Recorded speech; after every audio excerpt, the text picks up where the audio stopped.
We're learning Mishnah. We're learning Mishnah's Yevamos, Perek Aleph, chapter 11, Mishnah Hey, Mishnah 5. Okay, Kohenes, a woman, a Kohen's wife, Sheres Arav V'Ladab Avlat Shiv Chasa. Her child got mixed up with the child of her maidservant. Okay, her child is a Kohen. Her husband is a Kohen. Her child is a Kohen. The child, now she has a maidservant who belongs to her and who belongs to her husband. And she had a child. She had a boy. Okay, and as we said, and we know, as we learned previously, the maidservant, the servant of a Kohen, is allowed to eat truma, right? He's allowed to eat truma. A maidservant has a certain level of obligation to mitzvahs.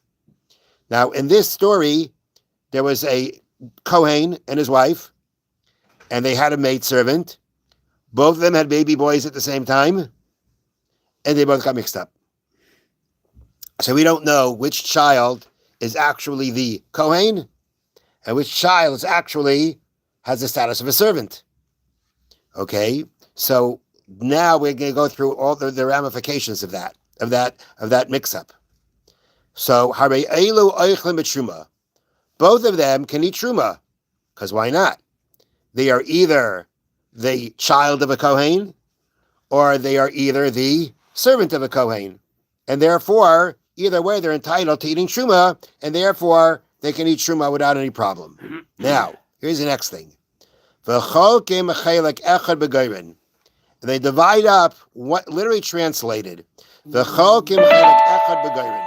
That means, and they divide one portion at the threshing floor. Now, the threshing floor is the place where people, the Kohanim, come to collect their truma. The threshing floor is where after threshing it, they pile it up, they finish it up, and that's where the grain is finished being processed, and then the Kohanim come there and they get their truma.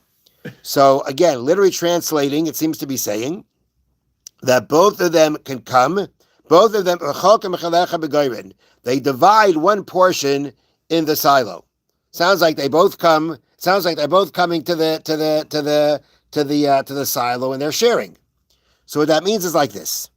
What that means here is that, essentially, why do they have to both come together? They're both entitled, right? Whether he's the Kohen, whether he's the servant, right? They both are entitled to truma. So any Kohen who shows up and says, can I please have some, I'm here to collect some truma, right? A Kohen who comes and does that, he's entitled. So why are we saying that they both divide one portion together? And the answer is because this is really teaching us a different rule. The rule is that if, let's say, the servant of a Kohen shows up and he says, can I have some truma? So according to the law, you should give it to him. But the sages had a problem. Their problem was, if this guy shows up at a silo and they give him truma, they don't necessarily know, is he a Kohen, is he not a Kohen? Or maybe they do. But other people that are observing look at this person, they say, well, he must be a Kohen. And he must be a Kohen. I have a shidduch for him. I have a nice Jewish girl for him to marry. There's one problem. If he's really not a Kohen, he's really an Eved, he's really a servant, he's not allowed to marry a Jewish woman. And therefore, in order to avoid that kind of confusion, that when he comes to collect truma, people will think he's actually a Jewish Kohen, therefore, the sages made a rule. If a servant may not show up at the threshing floor to collect truma by himself. His master must be there with him. In this case, when we tell both kids, you have to show up together before you can get any truma, people are going to see there's something unusual. And they're going to realize, and by seeing them both come together, they're going to realize that they're both coming together because of the situation that a servant cannot come by himself, and one of them has the status of a servant, of an Eved.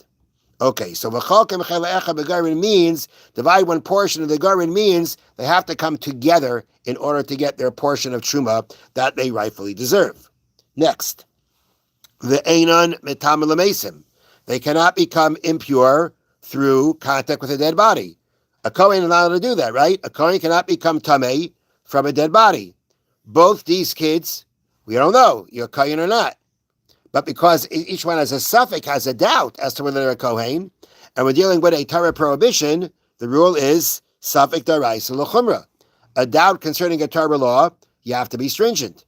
And therefore, since each child, there's a doubt as to whether he is prohibited from coming into contact with a dead body or not, from becoming tummy with a dead body, therefore we say both of them cannot. Okay, next. They can't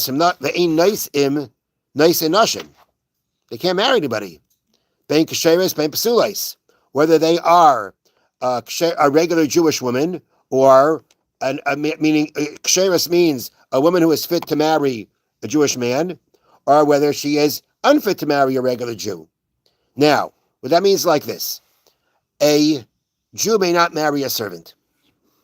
Whether it's a Jewish woman marrying a male servant, whether it be a female servant marrying a male Jew, not allowed.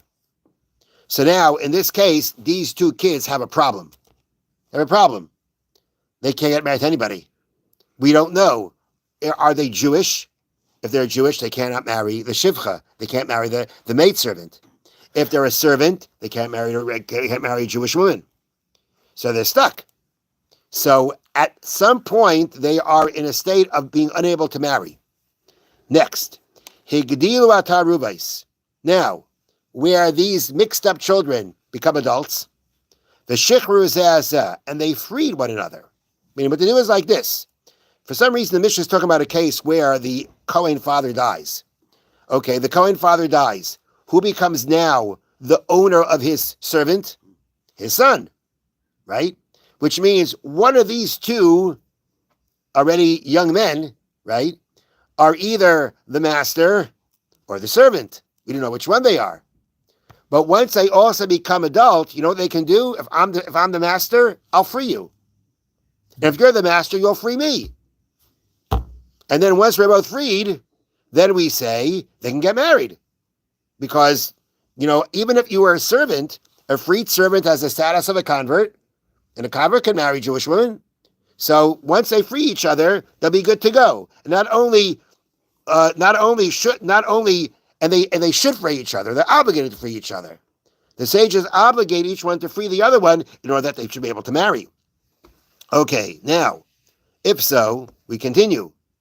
Naisim nashim ru'uyas lakahuna. They can only marry women that are fit to marry Kohanim. Because, look, we know they're both Jewish now. But we still don't know which one's a Kohen and which one's not. Mm-hmm. So therefore, they may not marry women that a Kohen can't marry. For instance, they cannot marry a divorcee. Because maybe each one's a Kohen. And it's a question, again, of a Torah prohibition. So therefore, Naisim nashim ru'uyas lakahuna. They marry women that are fit to for Kohanim. And again, they cannot become impure for a dead body. Because again, they both may be Jewish, but again, we don't know which one is a Kohen, which one's not. And therefore, they would not be able to become impure through a dead person. V'nitma'u. Let's say they did. Now, typically, if a Kohen intentionally goes into a cemetery or intentionally becomes impure through a dead body by, let's say, entering a room where there's a dead body, he gets lashes for it. It's a prohibition. He did an act of making himself impure. He gets lashes. Now, in this case, by these young men, who we don't know which one is really the Kohen or not, so again, practically speaking, they're not allowed to become tamei. But if they do, they're not going to get lashes because we don't know. Maybe you're not the Kohen. If you're not the Kohen, you're doing anything wrong. We're not going to give you lashes out of doubt. And therefore, they're not allowed to become tamei, but if they do, they're not allowed to become impure through a dead body. But if they do, we will not administer the punishment of lashes to them because, again, we don't know if they're actually the Kohen or not. If we don't know if they're a Kohen or not, then we can't give them lashes. Just one last thing here. It says, Ein Seif K'Nesar Abayim, which means they do not receive 40. So how many lashes do you get? 39. 39, right? The point is that we know the halacha is the Torah calls it 40. It really means 39. But whenever the Mishnah refers to lashes, it calls it arboim, it calls it 40, because that's how the Torah refers to it. But it really means 40 minus 1. Okay, we will continue this Mishnah tomorrow. Hashem. Okay. Now, so the Chofetz Chaim was saying that when telling other people about how one person harmed another person, and in the situations we were allowed to do that, one of the conditions was you have to be doing it for a purpose, for constructive purpose.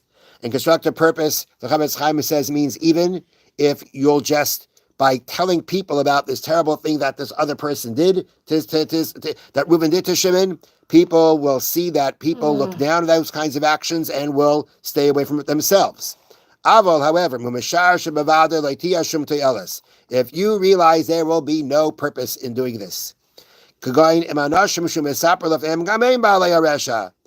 people you're telling about it, they're also not the people of the best character and the best behavior. They've done the same thing in the past. And therefore it doesn't bother them. To these people, you should not tell over what this person did. Because besides for the fact that no constructive purpose will come out from what you're saying, actually things can get worse. They're going to go back to the person and say, hey, so-and-so is talking about you. He's telling everybody about all the terrible things that you did. And then because of that, they're going to be transgressing themselves a prohibition of rechilas. Rechilas means if I go to you and say, you know what he did to you? That's rechilas. Well, that's what they're going to be doing here. And even more, there can be a lot of arguments, the fights come out of it. Oh, he said this about me. He's talking about me like that. He's going to come after you for that. And the more so, if let's say it could come out that by telling these people what he did, maybe they'll go and inform on him. And that's the worst. And in that situation, when we're talking about a possibility of whether it be informing especially, none of the conditions are going to help you anymore once it could come to that. And therefore, if you should not be saying this over to the wrong people. So the people that themselves are not good people. They themselves act inappropriately. They themselves do these kinds of things. These people you should not tell it over to, because besides the fact that you're speaking Lashon Hara because there's no constructive purpose in it, there's a lot of other problems that can come from it. As he said, they'll go back and tell him what you said. It could be even worse in a situation if they inform on the person because he stole from the other person, let's say. All these are could possibly come out if you're speaking to the wrong people, and therefore do not say it over to them. Have a wonderful day and a meaningful and easy fast. Thank you, Rabbi.